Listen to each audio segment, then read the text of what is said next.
Bila kata je pasal MPV, ramai yang merungut sebab dekat Malaysia ni tak banyak pilihan untuk MPV yang baik, besar, cukup besar, boleh bawa 7 ke 8 orang penumpang dengan harga bawah 100,000. Kecuali Izora dan yang terbaru adalah Mitsubishi Xpander, kemudian Arus. Tapi hari ni saya nak ceritakan ada satu model bawah harga 15,000 yang korang boleh dapat almost perfect. Walaupun kereta tu adalah lama, tapi korang takkan jangkakan dengan 15,000 apa yang dia akan dapat bagi pada korang.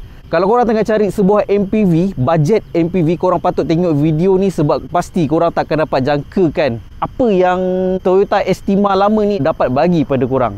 So ini adalah Toyota Estima first generation, Toyota Estima lama TRC11. So dalam video ni saya akan ceritakan secara detail apa yang korang dapat dengan harga bawah 15,000. Mungkin korang boleh dapat lagi murah daripada tu, 10,000, 9,000 pun ada. Jom. Strategi, I said right now. Fight. Conquer. So ini adalah Toyota Estima first generation TCR11. Kereta ni tahun dibuat adalah pada tahun 1994 dan first time dia diregisterkan dekat Malaysia adalah pada 5 tahun selepas tu, iaitu 1999. Daripada luaran ni korang takkan nampak apa-apa yang special pun, melainkan daripada bentuk dia yang macam telur, bulat habis daripada depan, shape dia sampai ke belakang. Tapi apa yang istimewanya, dia adalah antara yang pertama, MPV pertama sekali yang masuk, yang wujud dekat Malaysia ni pada tahun 1990-an. Dan pada waktu tersebut memang tak ada MPV dekat Malaysia ni, melainkan selepas tu barulah ada Toyota Answer, kemudian ada Honda Odyssey. So Toyota Estima ni memang popular gila pada tahun 90-an tersebut dekat Malaysia sebab pada waktu tersebut untuk keluarga yang besar memang tak ada MPV lain dekat Malaysia ni kecuali kalau diorang ada keluarga besar, antara pakai Estima ni ataupun diorang biasanya akan menggunakan van lah, Nissan Venet, Ford Econovan, banyak lagi. So Toyota Estima first generation ni didatangkan dengan enjin 2.4 liter 2TZ. Enjin dia adalah enjin yang proven baik, 2TZ. Mungkin kuat minyak sikit sebab teknologi lama. Yes, kereta ni memang tak perfect, tapi apa yang penting untuk sesebuah MPV, korang akan tengok bahagian dalam ni. Itu adalah sesuatu yang paling penting untuk sesebuah MPV, multi-purpose vehicle. Dan kalau korang tengok seat bahagian second row sini memang luas. Ini adalah bench seat. Ada model yang didatangkan dengan pilot seat, captain seat, tapi apa guna sebuah MPV kalau korang pakai captain seat? Bagi saya lagi suka bench seat ni. Dia boleh naik sampai at least 8 orang, 2 depan, 3 kat sini. Belakang pun kalau korang tengok boleh masuk lagi 3 orang. Korang memang takkan jumpa sesebuah MPV yang bawah 100,000 lagi besar dia punya seat third row ni daripada Estima ni. Lantai bahagian bawah ni pun memang betul-betul rata, tak ada apa-apa bonggol. Dia straight sampai depan ni pun tak ada apa-apa armrest, center console sebab armrest dekat bahagian sini. Dan yang bestnya dia ada sunroof, panoramic roof, depan dan belakang. Model kereta apa yang harga dia 15,000 ke bawah, ada 8 seat dan dia ada 2 sunroof, panoramic roof. Sunroof bahagian atas ni pun boleh buka, elektrik. So ini sesuatu yang kalau back to 1990s, 90-an dulu, ni sesuatu yang rare, sesuatu yang unik. Kalau ada budak-budak family, mesti dia akan diri sini dan dia akan keluar kepala macam ni. Wow. Tapi benda paling penting sekali untuk MPV adalah seat bahagian third row ni. Jom kita tengok. Okay, ni boleh lipat. Actually ni pun boleh adjust ke depan dan ke belakang. Korang tengok, memang boleh duduk sampai 3 orang. 1, 2, 3. Ada tak MPV lain dekat Malaysia ni, tak kira lah Arus ke, Izora ataupun Xpander, boleh naik 3 orang dewasa dengan selesa dekat belakang ni? Korang tengok jarak ni. Wow, dan kalau tengok dia punya cermin dia semuanya besar-besar. So dekat sini korang tak akan rasa lemas untuk orang yang duduk kat belakang ni. Bagi saya ini adalah cermin ni yang paling besar yang saya pernah jumpa untuk sesebuah kereta third row dia. Biasanya third row dia akan cermin dia lokek gila. Cuma sayangnya cermin dia walaupun second row ni dia memang tak boleh buka. Dan untuk first generation Estima ni dia punya pintu hanyalah sebelah kiri saja. Sebelah kanan ni dia tak ada pintu lah. Korang belum tengok lagi apa yang ada dekat belakang ni, dekat dia punya ruang boot dia. Korang akan terkejut. Jom. So biasanya boot MPV ni dia akan jadi kecil gila sebab dia ada 3 baris tempat duduk. Tapi untuk Estima ni, wow, ini dah macam boot Myvi, even lagi besar sebab dia kereta ni lebar So korang boleh sambil parking kereta tepi pantai, korang boleh duduk santai-santai, korang boleh baring macam ni. Ataupun kalau korang jalan jauh dengan 8 orang penumpang, biasanya satu seat ni korang kena korbankan, kena lipat sebab nak letak bag, luggage besar-besar, tapi tak perlu. So 15,000 ke bawah, 10,000 pun dapat. Memang tak dapat MPV yang macam ni. Seat ni dibahagikan kepada 50-50, so korang boleh turunkan salah satu. Tapi ada lagi sesuatu yang best. Seat ni kalau korang lipat, korang boleh bentang tilam kat sini. Korang nak tengok? Jom. Mula-mula korang nak lipat, korang kena buka dia punya headrest dan baringkan. Kemudian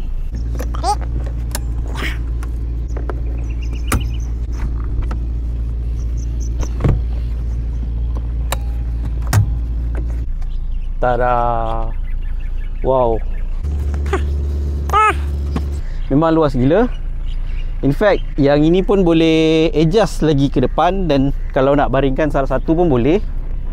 Okay, dia dah stuck sebab biasalah kereta lama. It's not perfect, tapi bagi saya cukup sempurna untuk harga 15,000. So korang jangan happy dulu sebab kereta ni adalah kereta pertama yang wujud dekat Malaysia ni yang didatangkan dengan peti ais. Peti ais sebenar bukan macam peti ais yang dekat dalam Ativa tu. Jom kita tengok. Kalau korang tengok dekat sini ada satu benda yang tak ada pada mana-mana kereta lain, iaitu kereta ni ada peti ais.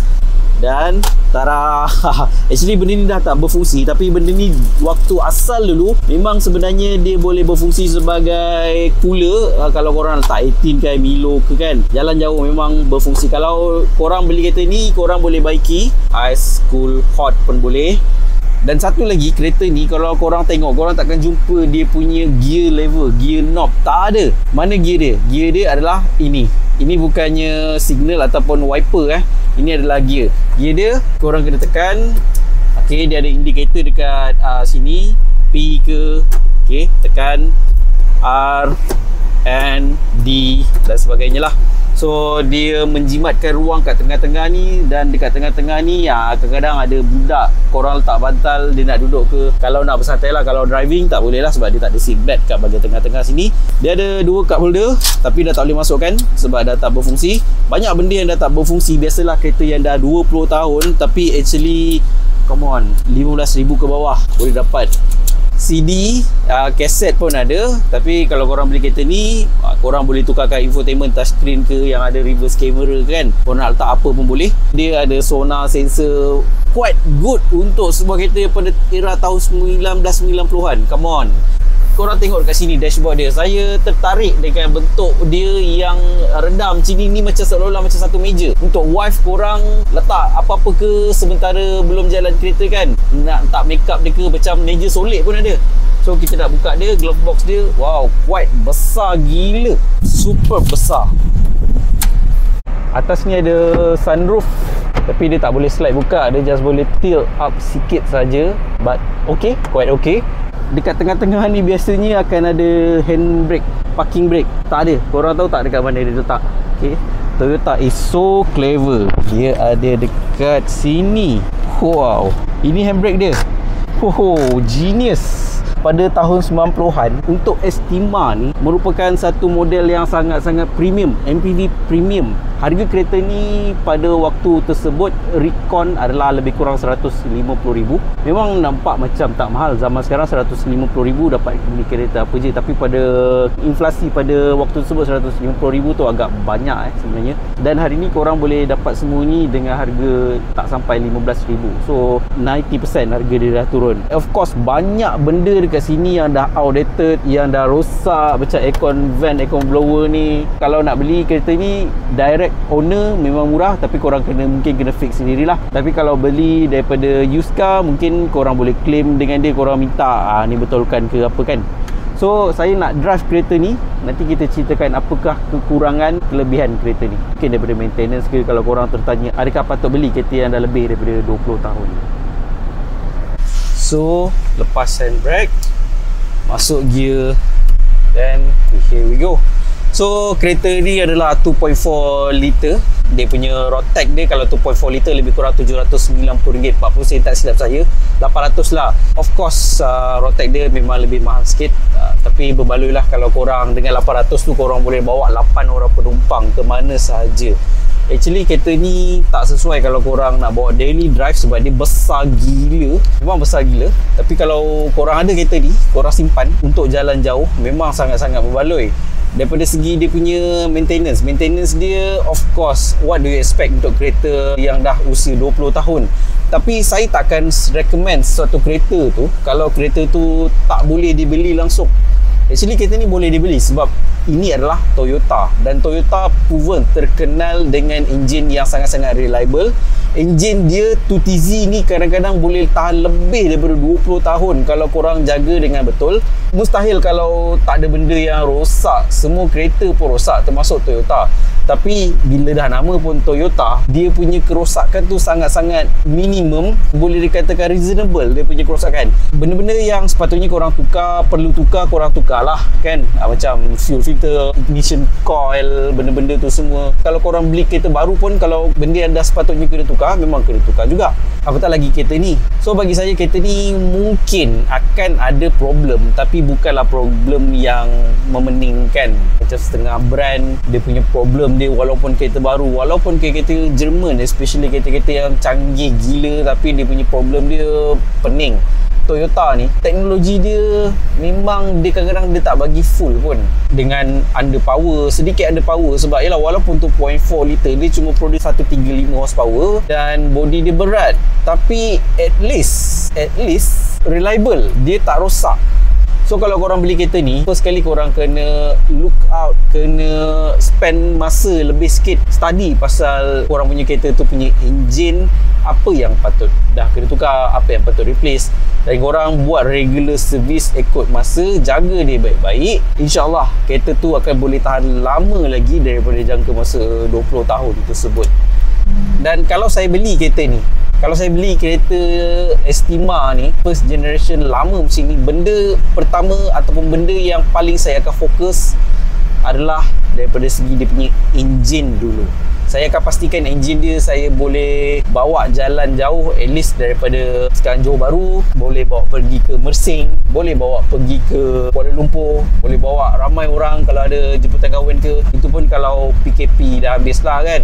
Dah setahun lebih sekarang kita punya PKP ni, masalah tak selesai lagi. Yalah, dengan PKP punya masalah ni lah ramai orang yang kena buang kerja, yang hilang pekerjaan.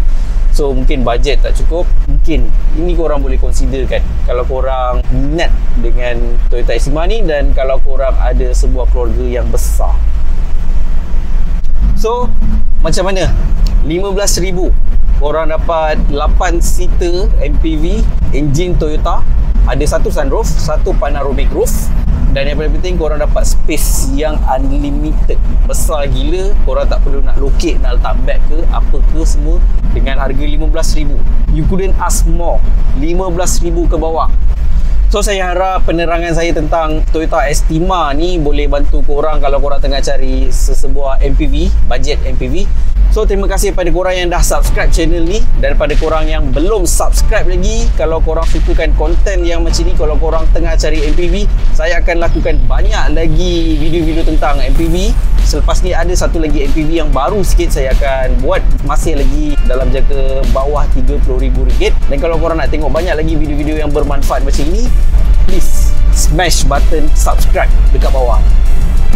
So akhir kata, saya Nas Abdullah, salam strategi, fight, conquer, 2TZ. Wow.